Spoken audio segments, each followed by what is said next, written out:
শিক্ষার্থী বন্ধুরা সবাই কেমন আছো? হ্যাঁ, আশা করি সবাই ভালো আছো। হ্যাঁ বন্ধুরা, আমিও ভালো আছি। তো আমি তোমাদের আশিস স্যার। আজকে পঞ্চম শ্রেণীর বাংলাদেশ ও বিশ্ব পরিচয় একটি পাঠ নিয়ে আসলাম। তোমরা যারা পঞ্চম শ্রেণীতে পড়ো, বাংলা বই, খাতা কলম, বাংলাদেশ ও বিশ্ব পরিচয় বই এবং খাতা কলম নিয়ে তাড়াতাড়ি চলে আসো। হ্যাঁ বন্ধুরা, তার আগে একটি কথা, আমরা গত পাঠে কি নিয়ে আলোচনা করেছিলাম আমাকে একটু চিন্তা করে বলো তো।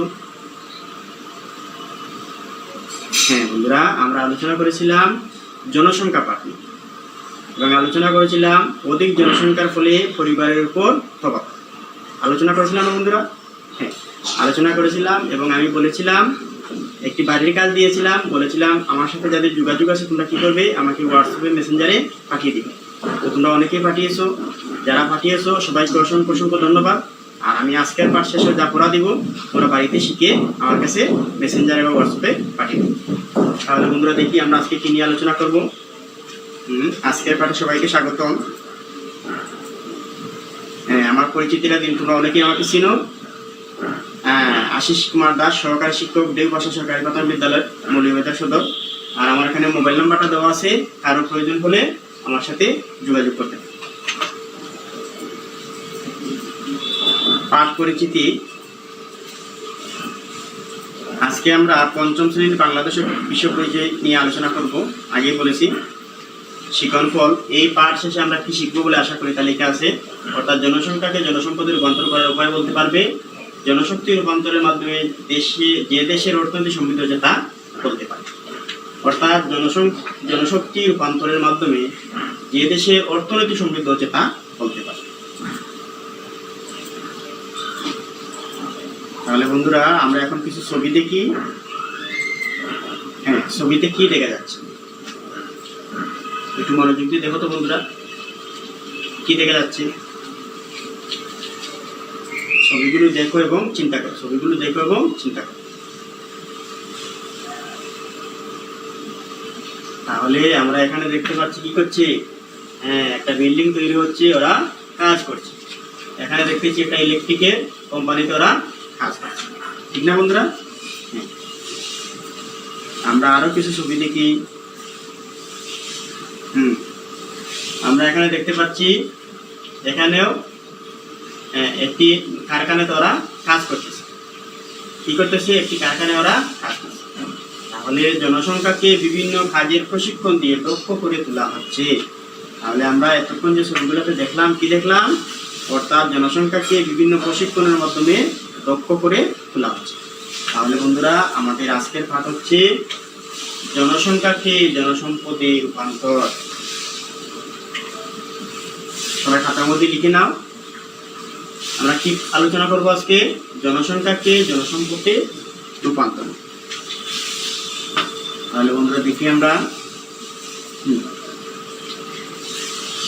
এখন আমি তোমাদেরকে একটি প্রশ্ন করলাম, তোমরা বলতে পারো একটি দেশের অর্থনৈতিক উন্নয়নের অন্যতম শর্ত কি?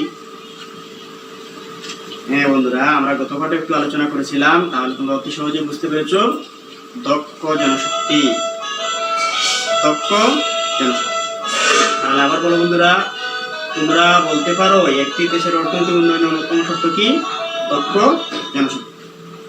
তাহলে অর্থনৈতিক উন্নয়নের অন্যতম শর্ত হচ্ছে দক্ষ জনশক্তি। আমরা অতি সহজে বুঝতে পেরেছি। হ্যাঁ বন্ধুরা, তাহলে আমরা আরেকটি ছবি দেখব। বলো এটা কিসের ছবি? এরা হচ্ছে দক্ষ জনশক্তি। প্রশিক্ষণের মাধ্যমে ওরা দক্ষতা অর্জন করে, দক্ষ জনশক্তি। এটা কিসের ছবি? টাকা। টাকা মানে আমরা বললাম মূলধন। এটা কিসের ছবি? প্রাকৃতিক সম্পদ। তাহলে দক্ষ জনশক্তির মাধ্যমে মূলধন ও প্রাকৃতিক সম্পদের সুষ্ঠু ব্যবহার করা সম্ভব। আমরা বিষয়টা নিয়ে একটু চিন্তা করি। আমরা যদি আমাদের দক্ষ জনশক্তি থাকে তাহলে আমরা কি করতে পারবো? মূলধন এবং প্রাকৃতিক সম্পদের সুষ্ঠু ব্যবহার করতে পারবো। আমাদের মূলধন আছে, আমাদের প্রাকৃতিক সম্পদ আছে, যদি আমাদের দক্ষ জনশক্তি নাই থাকে তাহলে আমরা তার সুষ্ঠু ব্যবহার করতে পারবো না। তাহলে আমরা আবার একটু বলি, দক্ষ জনশক্তির মাধ্যমে মূলধন ও প্রাকৃতিক সম্পদের সুষ্ঠু ব্যবহার করা সম্ভব। তাহলে বন্ধুরা আমি আরেকটি প্রশ্ন করলাম কি, একটি দেশের অর্থনৈতিক উন্নয়নের অন্যতম শর্ত কি? আমরা আলোচনা করে পাই মূলধন, অর্থনৈতিক উন্নয়ন, প্রাকৃতিক সম্পদ, মানব সম্পদ। সবাই খাতার মধ্যে এগুলো লিখে নাও তো একটু। একটি দেশের অর্থনৈতিক উন্নয়নের অন্যতম শর্ত কি? মূলধন, অর্থনৈতিক উন্নয়ন, প্রাকৃতিক সম্পদ, মানব সম্পদ। আমরা কিভাবে আমাদের এই বৃহৎ সম্পদকে কাজে লাগাতে পারি? আমি আরেকটি প্রশ্ন করলাম, সবার কি লিখা হয়েছে? হ্যাঁ, সবাই লিখা হয়েছে। তাহলে আমি আরেকটি প্রশ্ন করলাম, আমরা কিভাবে আমাদের এই বৃহৎ সম্পদকে কাজে লাগাতে পারি? হ্যাঁ বন্ধুরা, প্রথমত এই ছবিটা একটু দেখো তো। প্রশ্নটা কি ছিল বন্ধুরা? কিভাবে এই জনসম্পদকে কাজে লাগাতে পারি? তাহলে ছবি থেকে একটু অনুমান করে আমাকে বলো তো। হ্যাঁ, তুলনামূলক দক্ষ জনসম্পদ রপ্তানির মাধ্যমে আমাদের প্রচুর বৈদেশিক মুদ্রা আয় করার সুযোগ আছে। আমরা জানি যদি আমরা এই জনসম্পদকে রপ্তানির মাধ্যমে, দক্ষ জনসম্পদকে রপ্তানির মাধ্যমে আমরা প্রচুর বৈদেশিক মুদ্রা অর্জন করতে পারি।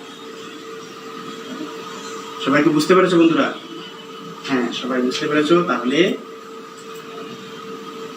আমি আরো দুইটি ছবি দিলাম। দেখো এটা কিসের ছবি?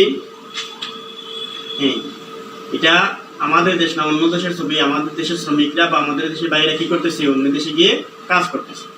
এই কাজ করার মাধ্যমে কি করতেছে? প্রচুর টাকা ইনকাম করে দেশে পাঠাচ্ছে। তাহলে আমরা কি দেখলাম?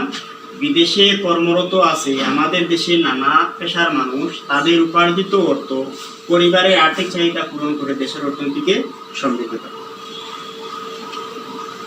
হ্যাঁ বন্ধুরা, আমরা অতি সহজেই বুঝতে পারি আমাদের পরিবারে বা আশেপাশে অনেকে কি আছে? বিদেশে আছে। ওরা বিদেশে কাজ করে অর্থ পরিবারের আর্থিক চাহিদা পূরণ করে দেশের অর্থনীতি সমৃদ্ধ করছে। আমরা অতি সহজেই বুঝতে পারি যদি আমার পরিবারের কেউ বিদেশ থাকে বা আমার আশেপাশে কেউ বিদেশ থাকে, তাহলে তারা কি করে? প্রতি মাসে বিদেশ থেকে টাকা ইনকাম করে আমাদের পরিবারের চাহিদা পূরণ, আর এই চাহিদা পূরণের মাধ্যমে আমাদের দেশের অর্থনীতিকে সমৃদ্ধ করছে। দ্বিতীয়ত, বন্ধুরা এখানে দুইটা ছবি দেখতে পাচ্ছি। ওরা কি করতেছে? এখানে লেখাপড়া করতেছে। আর ওখানে কি করতেছে? ওরা দক্ষ মানব সম্পদে রূপান্তরিত হচ্ছে। অর্থাৎ ভালোভাবে লেখাপড়া করে ওরা তারপর পরবর্তীতে দক্ষ জনশক্তিতে রূপান্তরিত হচ্ছে। তাহলে এখানে কি লেখা আছে? আমাদের শিক্ষার মান উন্নত করা যাতে আমাদের জনগণ দক্ষ মানব সম্পদে পরিণত হতে পারে। সবাই কি বিষয়টা বুঝতে পেরেছো? হ্যাঁ, তাহলে আমরা যদি শিক্ষার মান বাড়াতে পারি তাহলে আমাদের দক্ষ মানব সম্পদ পরিণত হতে পারে। বন্ধুরা আরো দুইটি ছবি দেখো। ওরা কি করছে? দুইটি ছবি। ওরা ইলেকট্রিকের প্রশিক্ষণ নিচ্ছে। এখানে ওরা প্রশিক্ষণ নিচ্ছে। তাহলে আমরা বলতে পারি সরকারি সহায়তায় বৃত্তিমূলক প্রশিক্ষণ কর্মসূচির ব্যবস্থা করে এই শ্রমিকদের দক্ষ শ্রমশক্তিতে রূপান্তর করা যায়। সবাই কি বুঝতে পেরেছো? হ্যাঁ বন্ধুরা, আবার একটু বলো তো। সরকারি সহায়তায় বৃত্তিমূলক প্রশিক্ষণ কর্মসূচির ব্যবস্থা করে এই শ্রমিকদের দক্ষ শ্রমশক্তিতে রূপান্তর করা যায়। তাহলে তৃতীয়ত বন্ধুরা আরো দুইটি ছবি দেখো। হ্যাঁ, কারিগরি প্রশিক্ষণ। ওরা কম্পিউটার প্রশিক্ষণ নিচ্ছে। ওরা কম্পিউটারে হার্ডওয়্যার সফটওয়্যারে প্রশিক্ষণ নিচ্ছে। তাহলে কারিগরি প্রশিক্ষণ কেন্দ্রে বিভিন্ন কাজের প্রশিক্ষণ দেওয়া যায়। প্রশ্নটা ছিল কিভাবে জনশক্তিকে জনসম্পদে রূপান্তর করা যায়। প্রথমত দেখেছি, দ্বিতীয়ত দেখেছি, তৃতীয়ত দেখলাম কি? কারিগরি প্রশিক্ষণ কেন্দ্রে বিভিন্ন কাজে প্রশিক্ষণ দেওয়া যায়। বন্ধুরা আরো দুইটি ছবি দেখি আমরা। হ্যাঁ দেখো তো, এখানে কিসের ছবি? এখানে কিসের ছবি?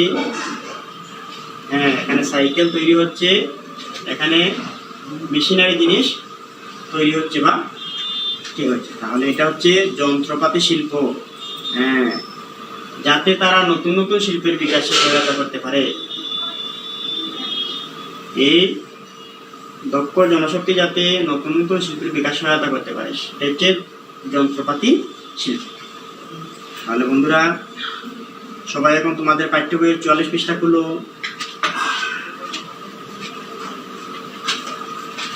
আমিও বের করলাম বন্ধুরা, একটু মনোযোগ দিয়ে পড়ো। দেখো আমরা এতক্ষণ যা আলোচনা করেছি তাই এখানে লেখা আছে, লেখা আছে না বন্ধুরা? হ্যাঁ, একটু মনোযোগ দিয়ে পড়ো।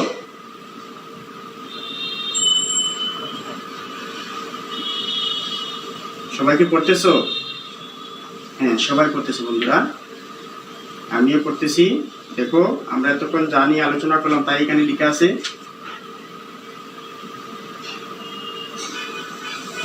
সবার কি পড়া শেষ?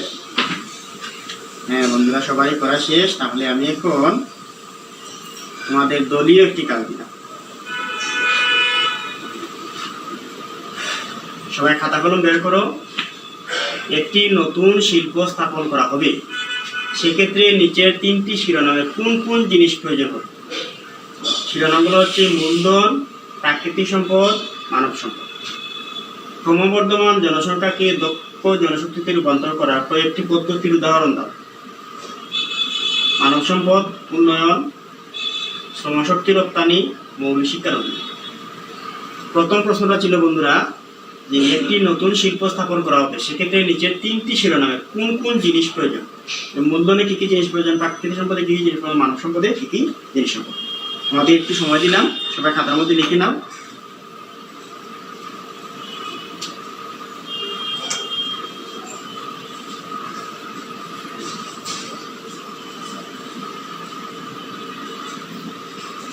সবার কি লেখা হচ্ছে?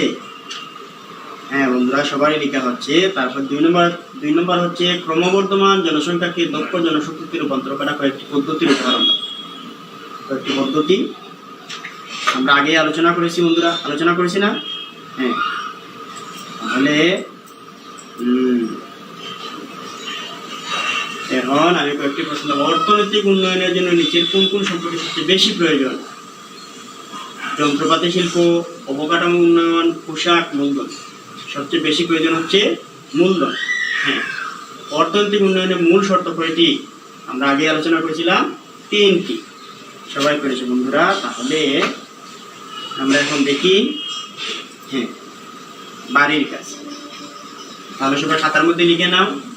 কারিগরি শিক্ষায় শিক্ষিত করে কিভাবে জনসংখ্যাকে জনসম্পদে রূপান্তর করা যায় তা 5টি বাক্যে লিখে আনো। সবাই কি বুঝতে পেরেছো? হ্যাঁ বন্ধুরা, খাতা কলম নাও। হ্যাঁ, কারিগরি শিক্ষায় শিক্ষিত করে কিভাবে জনসংখ্যাকে জনসম্পদে রূপান্তর করা যায় তা 5টি বাক্যে লিখে আনো। অর্থাৎ আমি আগেই বলেছি, আমার সাথে যাদের যোগাযোগ আছে তোমরা কি করবে, এই প্রশ্নটা খাতার মধ্যে লিখে আমাকে হোয়াটসঅ্যাপে বা মেসেঞ্জারে পাঠিয়ে দিবে। ঠিক আছে না বন্ধুরা? হ্যাঁ, তাহলে ঠিক আছে বন্ধুরা, সবাইকে অসংখ্য ধন্যবাদ। সবাই ভালো থেকো, সুস্থ থেকো। আগামী পাঠে আবার তোমাদের সাথে দেখা হবে। Good bye.